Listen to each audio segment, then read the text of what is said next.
Good morning, everyone. Thank you for attending. So we have an important topic today for Audit Tuesday, how to get started with your compliance project. For this topic, we have the esteemed compliance expert, Karina Klever, CCO of CloudPSO, as well as Jonathan Henson, IT solutions expert from CloudPSO. So Karina is a noted expert in the world of GRC, governance and risk compliance. And then, of course, we have Garrett. He's YouAttest CEO who just got his CGEIT certification in governance of enterprise IT. Congrats on that, Garrett. Good morning, All the everyone. best. And thanks, Karina, for your help. If you all look up, we did a 5-part series on a Tuesday series. So if you're studying for that, that was a lot of quote unquote fun. Definitely. Congratulations, Garrett. Good morning, everyone. Thanks. All good. Hi, Ashley. Let's get going. All right, perfect. So, Karina, can you give an introduction to yourself and what you've been doing in compliance as well as GRC?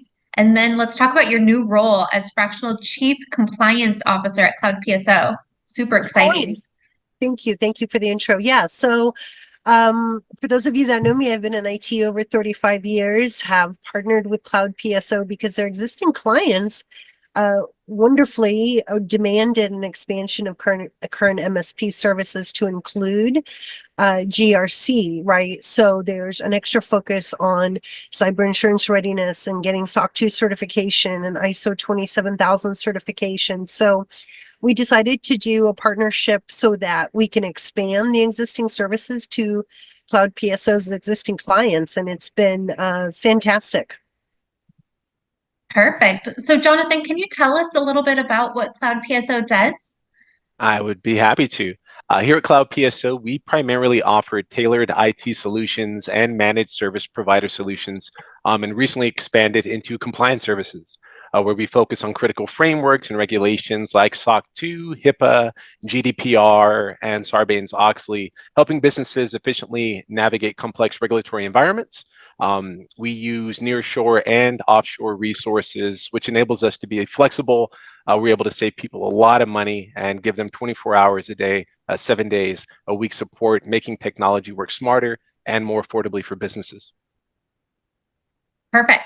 So, Karina, let's talk about compliance. So, what do people mean when they say we have an upcoming compliance project? So there's kind of two answers to this. The first one is a great one. It's a preventative effort, right? So I want to go get a certification. I want to go get an audit. I want to go get cyber insurance, or we just want to improve our maturity, or we want to leverage the platforms and tools we already have in-house to show how we're meeting compliance requirements, whether it's a regulation or a framework, right? The other side to this question is a little not so fortunate, meaning we got hacked or there's a ransomware attack. There's something bad that happened, and they usually call us right after they call the three-letter agency. And so we want to, of course, get on that preemptive side and build maturity in and build governance into all of the operations in the company. It's just very overwhelming a lot for people. And then some people can't really afford a full-time chief compliance officer or CISO or CIO or CTO or wherever that function falls in your organization. So we're really happy to be able to kind of offer this as an expansion of services. So, another trigger can be the board is asking for KPIs. They're learning more about governance and they're looking at the dashboards they're receiving, and they're not really happy with what they're seeing because it's the same stagnant kind of numbers and everybody's told that everything is great. And when you really start digging, you can't decipher what is the true operational health of your governance policy and how broad is your governance across your company, and does it really encompass true operational controls. So A few of these things actually do trigger calls to us. Now, the one thing we've been working on is that 4-day requirement for publicly traded companies imposed by the Securities Exchange Commission early this year. And again, I'm going to say drill, drill, drill, add it into your DR test, add it into your BCP test, because here's why. When an event occurs and you try to coordinate all of the teams that need to be involved in this disclaimer within 4 days, like some people's legal department, you drop something in their queue and you don't hear anything for 30, 45 days. But when you have a 4-day business requirement, you've got to coordinate everyone. You've got to coordinate the response team, IT, communications, legal, possibly HR, finance, right? And all of this needs to happen very, very quickly. And so what we're seeing right now is because the folks on the receiving end, the technicians working the incident, know that the 4-day is not going to happen.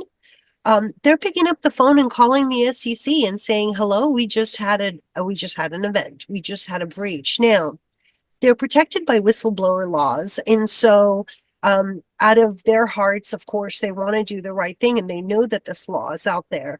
But it really is very beneficial for the entire company to be involved in this sort of a disclaimer and making sure that all of the workflows and the steps involved in between the operations are actually drilled before an event happens. And if you never have to use that drill, awesome. But if it does, at least you're going to be a little bit of a better well-oiled machine if you know what went wrong during a drill. So what industries are under these compliance measures? So for the 4-day requirement is anybody that's publicly traded by the Securities Exchange Commission, right? For a certification like an ISO or a SOC 2, you may be a company that wants to land that bigger fish client, and that bigger fish client is saying, you know what, I'm not going to give you my business until you show me a certification, or you let me send in my auditors into your operations and check to make sure things are working smoothly. There's also a lot of M&A that's happening right now in this economy, and M&As are, it's very important to be as close to Sarbanes-Oxley as possible in order for that M&A to occur, whether you're buying or whether you're being bought. So like I said, a lot of triggers, and some people just want to get insurance, but they can't even be approved for cyber insurance because the cyber insurance carriers are now coming down even more on their requirements for what kind of processes do you have to have in place in order to be insured even. And Gary, oh, sorry, go ahead. Sorry, I just want to add the industries are healthcare, banking, retail, and hospitality involved. So Garrett, you often list out these industries to the identity mappings. What are a few of these? I had to do this because Karina is the expert. And first of all, team out there, Karina really is that nice, right? I mean, this is an industry not known for niceties. I mean, I've been working this industry pretty hard with Ashley in the last 5-6 years. I was an identity guy, and then I got into governance. So I ran a lot of people and worked with a lot of people to get myself educated up to speed. And this is a quantification that I use to help me understand. YouAttest is an identity governance product, and this is the relevant governances that it maps to into verticals. But I mean it. I'm going to call one of these groups out because I'm working at this guy, and I sent him an email. It's one of the bigger firms, and he's like, "What do you mean GLB?" And he was like, literally, Karina was calling me out for not saying GLBA, right? And I'm like, this is the industry. A bunch of people, pedantic jerks, who are just going to call me out for leaving off one word because I don't look at this GLB or GLB Act.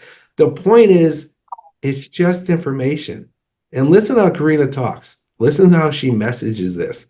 It's not pretentious. It's just a task we have to accomplish. And that's what you should be listening to in this presentation and then work with CloudPSO. It is really just one more task. And what you need is an SME on your side to help you guide through the process and so that you don't overdo the process. And we'll get into that. But yes, to answer your question, Ashley, these are relevance in these industries. of the cyber compliance. Okay, so what I did is map the cyber compliances to the industries, and we obviously can talk more. Thanks. So I'm going to add one more thing to that slide, Go and for that's it. a fantastic slide, actually. I'm not sure where along our path, but consumer privacy has really like just All dropped off. right. Yeah. But meanwhile, GDPR, CCPA, EU is just slamming all of these companies with these fees, rightfully so, right?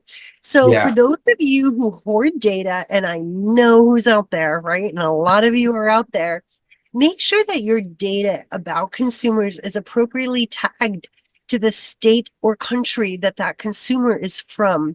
Because we now have, I believe we're up to 7. Yes, in October, we're going to have a few more states 7 states. that will allow residents to enact consumer privacy rights. Now, nationally, we're at over 100 million people who have consumer privacy rights allotted to them, and they are allowed to enact it. The companies receiving these requests are dropping balls left and right. Yeah, and I just did a report on that for someone. So the big ones, of course, and the big one is the European EU GDPR, right? Mhm. And then the first American was the NYCR 500, right, for in New York State. And then our wonderful state of California, that is burning really big outside of my window, is it really is. So look at the Trabuco fire. This is live, y'all. Is the CCPR CCPA? Okay, right? But also been working with Japan, and they've got their own privacy. So that's where I like what you said, Karina. Look at where your data is being held. And the whole concept, once again, is who has access to that? So you have this data. Okay, you're saying you need to retain it. Who has access to that? And can you quantify that? Yes. Well done. Correct. So there's 120 countries globally that have Wow. consumer privacy laws, right? So we know about some of the big ones, of course, GDPR and China and Brazil, right? We know a lot of the big ones. Mexico has one, right? Australia has like 10 of them. So Wow. make sure that whoever you're working with, you're appropriately storing the consumer data to be tagged from the origination and to also be able to enact that request if that comes in and be able to fulfill the request within the allotted time. So, Karina, who usually is assigned to do compliance in these companies? And can you tell us the difference between enterprise versus SMB companies? So this is $1 million question because it's all over the map right now, unfortunately, right? So governance will, I mean, sometimes people are associating GRC to an IT thing, and it's not just an IT thing. It involves HR. Logical access controls really do originate with HR, right? Your titles and your permissions and your departments. That business decision needs to come out of HR, and your logical access, physical access controls need to be controlled there. So, so sometimes it's a CTO function. Sometimes it's a CISO function. Sometimes it's a CIO function. Sometimes companies will have a chief compliance officer, which we're offering, right? That fractional chief compliance officer, compliance management as a service, if you can't house your own CCO. Smaller companies can even associate this role up to a CEO because they don't have that enterprise. Sometimes there's a true conflict of interest, right? I mean, I'm going to get my own department ready and I'm going to be inside the company that says that the department is ready. So as the bigger you get, you want that segregation so that you can actually do your internal self checks to make sure that they're working correctly, which is why establishing the GRC program correctly that does its own checks and passively gathers its own evidence and automatically submits those risks into the risk registry for everyone to see the tracking and the mitigation efforts for those risk efforts. Very important to have that holistic view. And Jonathan, I want to pivot over to you. So this is where external services like CloudPSO can help fill these gaps for the enterprises who aren't necessarily trained in GRC, right? Exactly. To Karina's point, you'll often find, these SMBs that don't have their GAC program stood up, and frankly, they may not know what to do, right? So that's where Cloud PSO is going to step in.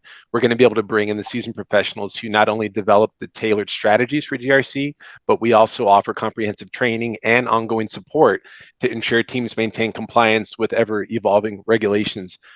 Moreover, we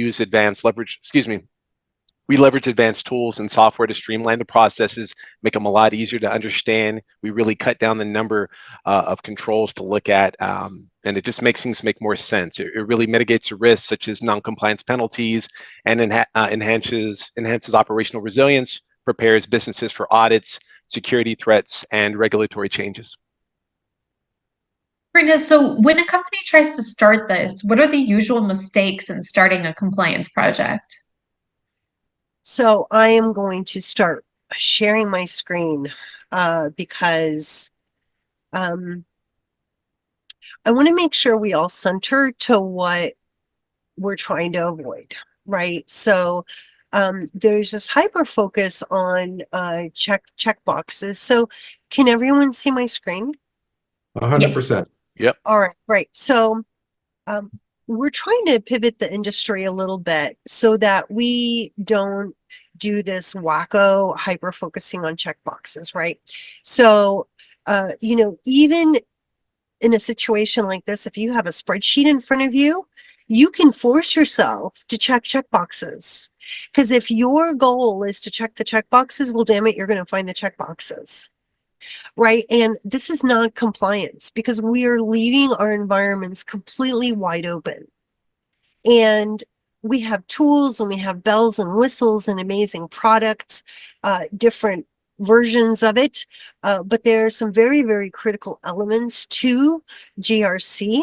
I'm going to be talking a little bit about this, but we kind of have to acknowledge the core flow of work for GRC. Okay. I'm going to kind of go through this quickly. So we have that input, the regulations and the frameworks. What's the difference? Regulation is the law. A framework is a recommendation. Frameworks are written to be vague, generic, ethereal, nebulous, right? So what you want to do is make sure that you're acknowledging that and not taking all frameworks as the law, because that's what the regulation does, right? Then there's this thing called N to the fourth, and I'll be talking about that. And it's an appropriation of the controls out of that influence list. So that list can sometimes be 10, 12, 14,000 rows. And you really have to ask whether or not that's appropriate for your actual operations. And that's what we do in N to the fourth. So that actually feeds your company documents, which has your functional controls in it, right? So the functional controls tell the groups that do the work what to do and how to do it. What does success look like, right? From there, those controls get executed at certain time parameters. Warning, warning. There's a lot of template tools out there that tell you that they can create these documents for you, and they use ethereal words like frequently, occasionally, periodically, sometimes. So frequently to me might be once a month. Frequently to you might be once a quarter. Auditor comes in and says, well, frequently to me is once a week. You failed, right? So just if you do it once a month, just put down once a month, right? So that specificity is very, very important. Now, when you execute those controls, you want to start passively gathering that evidence, meaning if they're well written, you know if that control has failed or not, or if it's passed. Either way, you're collecting evidence, and if there's a fail, you're going to log that fail into that risk registry. If there's a fail in the risk registry, you're going to wrap a mitigating project plan around it. You're going to show your efforts to actually correct your own problems. Auditors love seeing this stuff, right? Your own self-identification of problems in your organization. If you can show that to them and say, here's all of this evidence we've gathered, and here are the controls that failed. Here's what we're doing about the controls that failed. You get that in front of them when they first walk in the door, you're going to impact your staff less there are going to be less interviews to be had. There's going to be less training for the technicians on your team that you need to actually coach them on, how to be interviewed by an auditor. And then, of course, this all drops into continual improvement. So let's talk about what N to the fourth is. Remember, we've got those regulations and frameworks. So remember, regulations are the law. Frameworks are a recommendation. So we do this thing called N to the fourth, right? So N to the fourth is an activity of appropriating controls. The first question that you're asking, remember, you're looking at this list of 10, 12, 14,000 rows on this spreadsheet. So your first question is, do we do this now? Because if you do, when? Document it. Log down how frequently you actually do it. Gather that evidence passively. You take credit for what you're already doing, right? If you have a vendor, ask them to send you reports. If you have departments that are doing checks, ask them to document that. Create a ticket that recurs on a certain basis based on your documentation that says, hey, here's where we gather that passive evidence, and here's how we're actually showing that we're meeting the control. So once you identify those, go back to that spreadsheet and say, okay, is this next bucket something we want to do coming up? So we've got this bucket of what we were already doing. Now we want to identify what's going to be on that project plan. So you use Kanban, okay. You use Agile, great. You use Waterfall, don't care. Just as long as you have a plan for actually executing on the next bucket of controls that are coming up. Make sure it's budgeted, make sure it's prioritized, and you have someone assigned to watch that list. Near is going to be your strategic goal. This is what shows up on the roadmap. This is going to be 3 years if you're smaller, 5 years if you're bigger, right? That's going to be that pie in the sky target. There's also going to be a never. This is very important because never is actually applicable even to regulations. Why is this important? Because so at an FDA, at a pharmaceutical company I was at, who's governed by the FDA, 21 CFR, they made drugs that go in people's mouths, right? There is a title out of that whole bundle of regulation that says if you make goat milk ice cream, you have to use goat milk. Well, they didn't make goat milk ice cream. So what you do is you acknowledge that and you put it off to the side and say, we never do. This is never applicable to us. We don't do this. And believe it or not, there is actually an N to the fifth, but that's with maturity. And that N to the fifth is going to be new. That's your fifth N. That's going to hop back over to the influence bucket to see if any of the regulations or frameworks have been updated. I'm going to show you a really quick savings slide of N to the fourth. So this was a bank. And see, let me just call that out. That is the differentiator of working Karina and all that, is just do the regulations, just do the controls that are relevant. Yeah, yes. Good stuff. Yes. So we're all gonna show up at a bank right now. And this is a real story, actually. And this slide was put together with me and my former CTO. So we were a publicly traded bank, national. We had 14,000 controls, that first spreadsheet, right, that we all know and love. And so I'm not going to go through every single detail here, but we estimated that there were about 200,000 hours between the person who updated the documents, gathered the evidence, sat with the auditors, the internal audit group, checked the regulations, checked the frameworks, right? Collected all the evidence. All of these people nationally at our company, we had a spend of about over 200,000 hours annually just on this GRC effort. So, we estimated way back in the day, this number's probably double today, $60 an hour, fully loaded. Bennies, insurances, payroll, rent, all of that stuff, right? Brought us to about over a $12 million cost. So when we took that initial spreadsheet and we appropriated it and we really focused in on the now, we actually were at 4,700 controls that satisfied all the regulations and frameworks that we needed, saving us about $7 million. And these are real savings because we have so much busy work as an industry right now that we are actually spending on going through these spreadsheets that are completely irrelevant to what we're doing. You have to hyper focus on the stuff that you're doing today, claim that success, and get a plan for what you're doing next, right? So let's talk about now, next, near, never. Is it fun? No. Is it sexy? No. Do you need AI? No. You just need human decisions. I mean, this is very, very simple. You lock yourself in a room, throw away the laptops, get food, whatever everybody likes,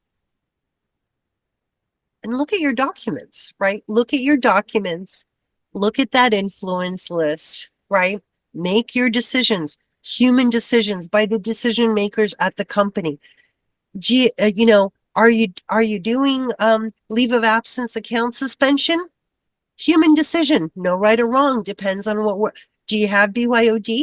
Oh, human decision, right? So go through these lists and determine really, what do you have documented now? Where are you going? And how does that correlate to that influence document?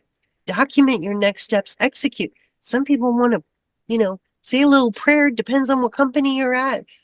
Whatever works to get you into that comfort zone. And sometimes this takes a few days, but once it's done, you got to think of the architect, you know, who writes out that blueprint before the house is built. This is that. This is the blueprint.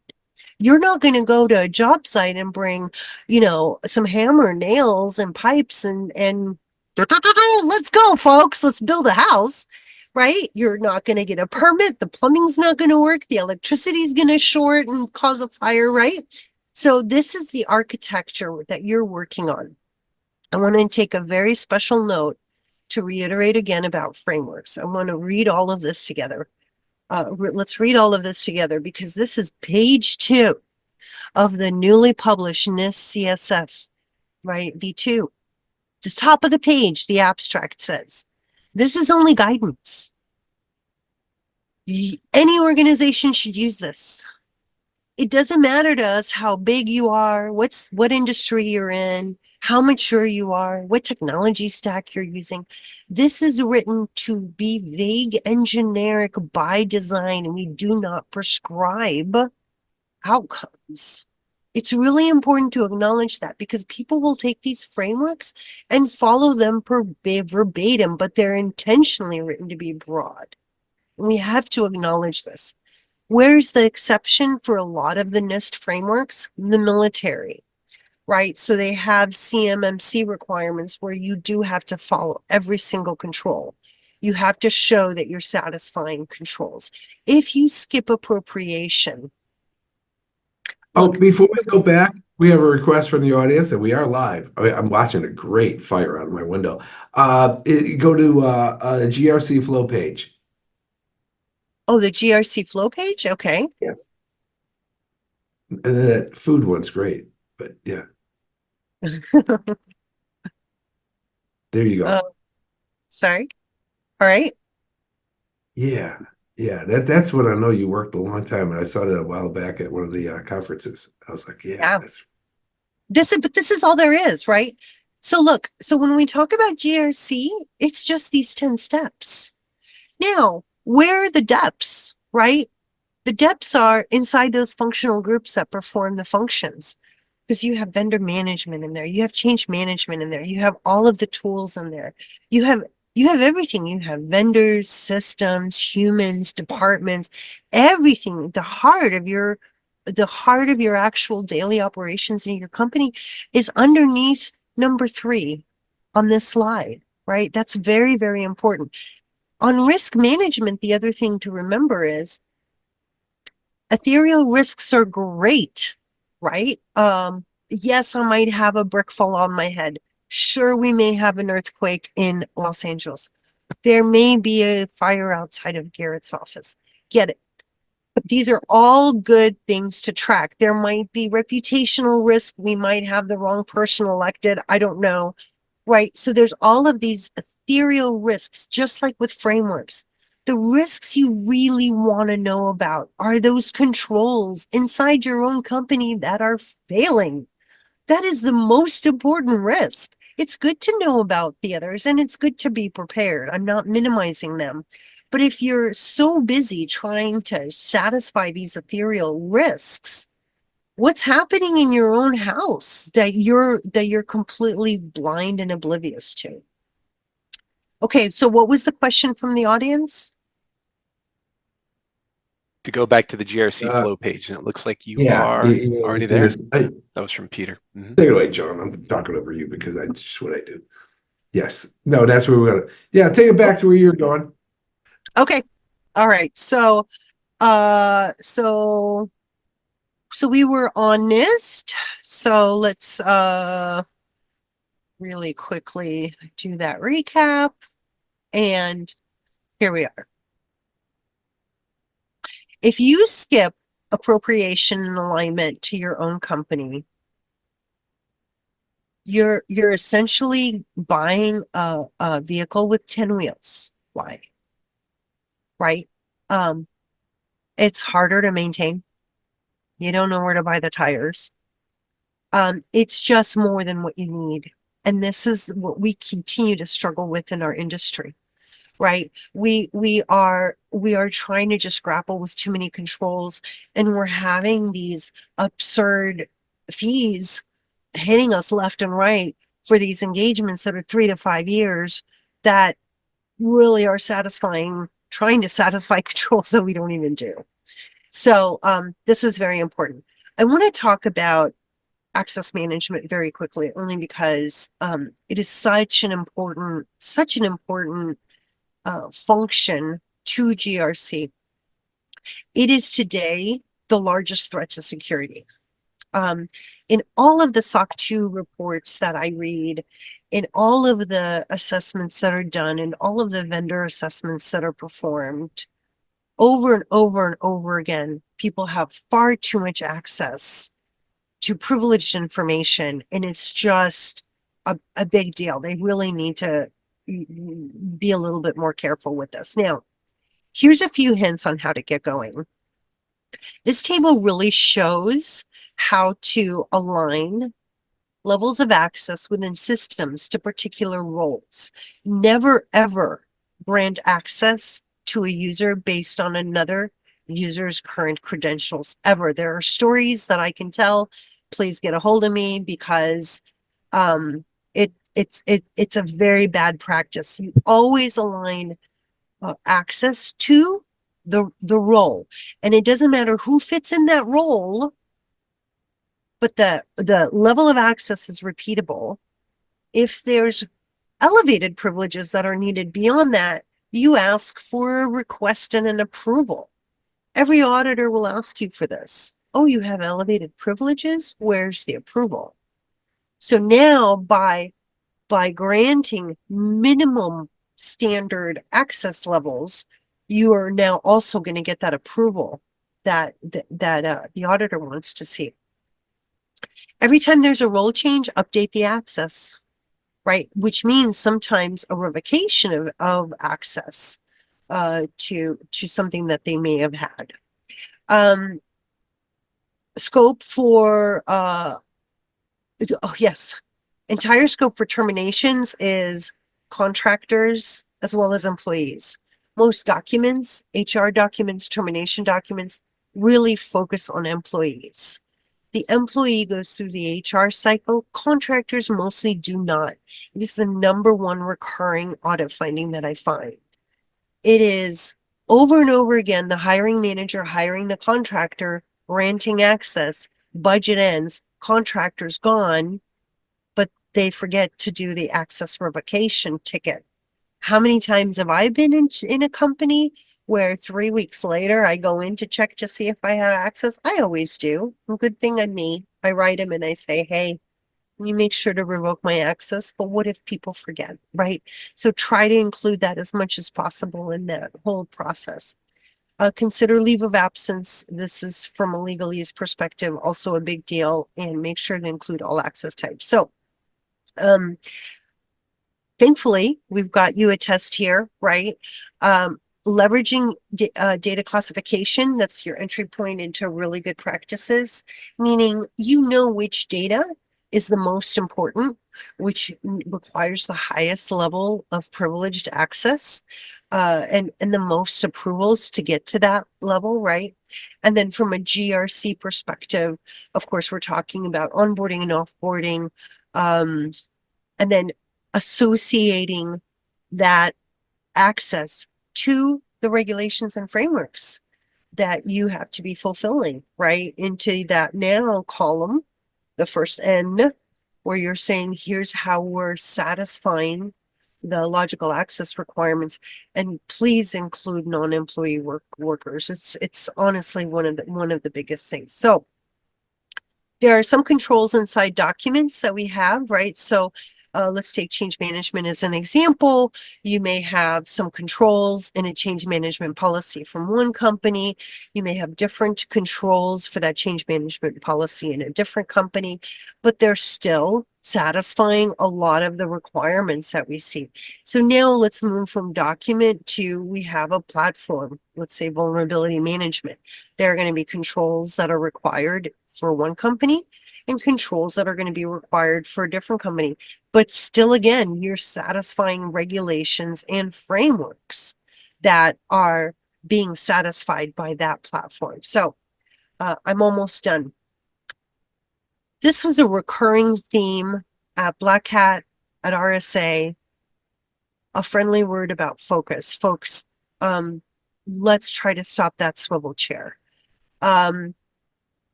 YouAttest is an example of a platform that allows for centralized privilege management, right, for all kinds of permissions. We're really talking about burning our folks out because they come in and they have 1 tool, 2 tool, 4 tool, 7 tool, 9 tool, tool number 11, and then they have an incident management tool. And then every single one of these tools goes and sends them an email. Let's think about how we can actually isolate a little bit better the expectations that we have of our folks and give them a centralized mechanism to be accomplished at their position, right? One other little trick that we do is if you have a ticketing system and it's a repeatable task or a repeatable ticket, embed into that ticket template a KBA link or some sort of source to get you to the resolution of that ticket. And even if it's try this number 1, try this number 2, and then number 3 escalate, at least you'll know that 1 and 2 was tried, and it will really improve your training capacity and growth within your own company. And people will not feel like they're always come into the same person to ask for questions for the same exact tool. So that's just a recommendation, and actually that's all I have. All you Perfect. have wisdom of ages on it, but it's the concept that Karina brings here. Let's quantify what we do. Let's do what we only do, and it's a functional task. Take it away. Yeah. Awesome. So Garrett, how does YouAttest fit in all this? Fantastic. Let me show some slides, and they're not nearly as good as Karina's. I mean, the food slide stuff, you know. Of course, you have to have taste buds, understand, to make those probably to whatever. Okay, so here is how YouAttest works, or so. There is that section about access control. Remember that? Flip back in your brains 10, 15 minutes. And Karina's saying, hey, y'all, you got a problem. You're giving access to everyone. You're copying access. And then you're going to your external auditors and said, I'm done. I'm like, no, you're not done. You're not done. You haven't even started. Your access controls are not in line with all those governances that I talked about. All of those that I have cut and pasted from, as Karina wonderfully did, from NIST CSF that talked about access reviews. Access reviews are needed, are required for you to quantify the permissions you're given. Look at all those goofy regulations and guidances I lift down there. So this is you. You're the risk manager and you're like, oh my God, I got these regulations, guidances, and I have all these identity stores, plus a whole bunch of siloed stores for my finance and healthcare. This is where CloudPSO, it's three acronyms, that's how hard, comes in, right? And Karina, they do your gap analysis. They look at your enterprise and they say, rock and roll. We need to look at what you got, okay? Let's use this tool. It's a cloud-based tool that plugs this stuff in immediately. I'm not going to get into what's going on in GRC, but I've been employed by large companies and worked at large companies, and they've made this harder than it needs to be. That's what Karina is telling us. Okay, it made it harder to be, and I productize this with the concept of this doesn't need to be that hard. What our product does is drop right into the IAMs, which you already have. All you have one. I don't care if you got AD, Azure AD, Entra, Okta, etc. You have one. We plug into that immediately, and it allows you to start your recertification. Oh, you got cloud stuff that's not in the IAM? Of course you do. This plugs right in with simple APIs, or better yet, just upload your CSV that you're already working on, just plug it into our product, and it maps in seconds. And then voila, the process starts. You're pushing out all these attestations, someone that Jonathan can assign to you, or you can do yourself, will do these certifications, and then it creates the evidence. That's what we've been talking about all along in the last 25, 30 minutes. That's what SolarWinds got sued for. They checkboxed their compliance and they didn't have any evidence they actually did principal least privilege. Okay? So why does this matter? It saves you hundreds of hours. It meets your accuracy and completeness demands, that part of the audit, and saves your team hundreds of hours. Okay? So there's tons of advantages. Basically, reduction in the time and the expense you're spending. Also, the security. Remove those zombie accounts and do it with a product where we built the workflow. Ashley can give you stories, talk to her. Customers we have that were using other products that literally just don't do this. And we do it with zero code. Okay, onward. Cool. So we have a couple. Oh, go ahead.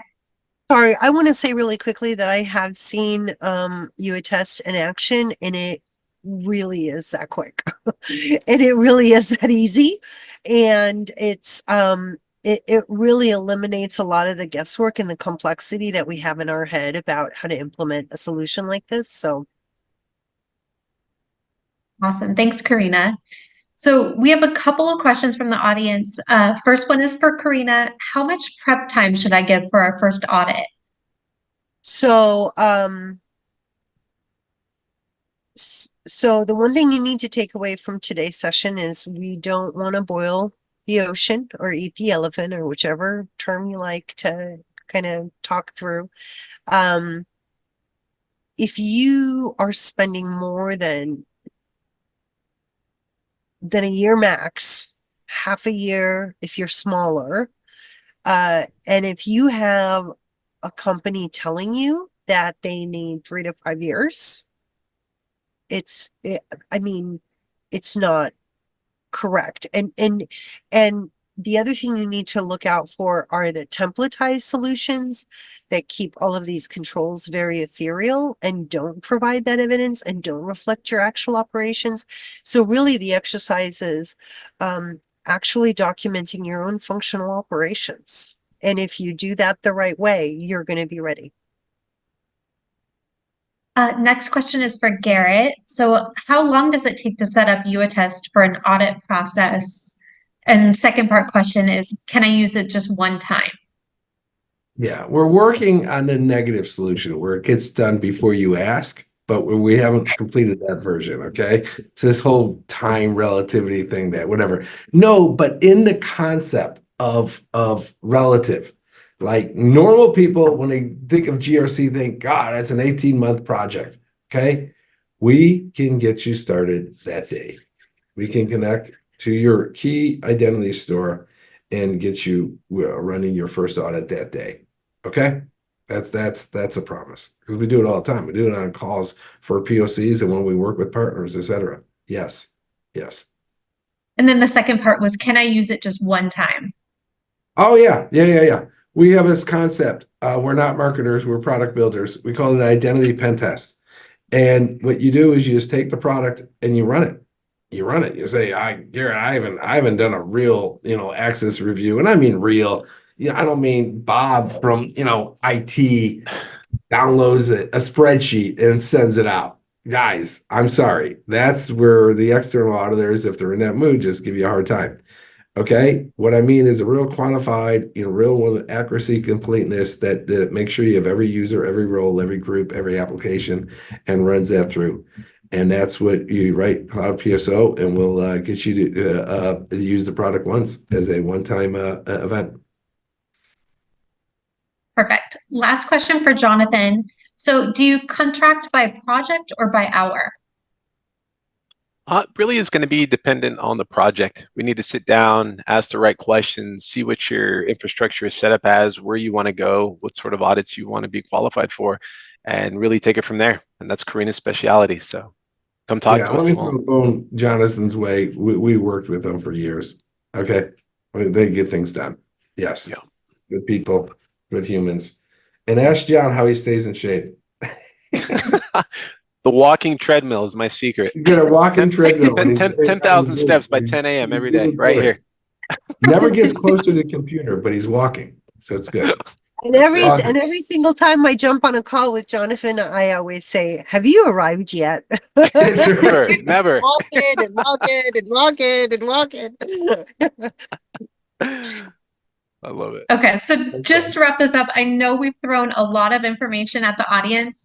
So I want to reiterate kind of the process between CloudPSO and YouAttest. So in order to get started, the first call would be to Jonathan.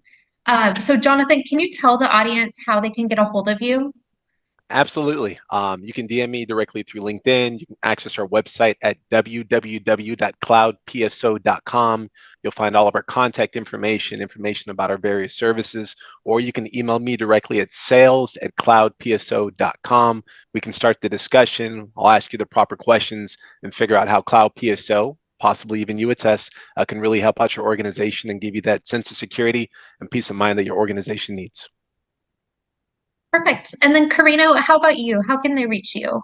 So I'm Karina at cloudpso.com and definitely able to talk through any pontification. Usually it's good to just have a discovery conversation, and then we can definitely also pull in YouAttest as needed, and other partners as well, depending on what the client needs. Awesome. And then we at YouAttest can be reached at youattest.com, or of course, just write us at info@youattest.com. Thank you so much for being here. We really appreciate it. Thank you for having us. Thank you, guys. Thanks, Ashley. Thanks for Karina, John. That was great. Take care. Bye, guys. Have a great Bye-bye. day, everyone. You Too. too. Bye.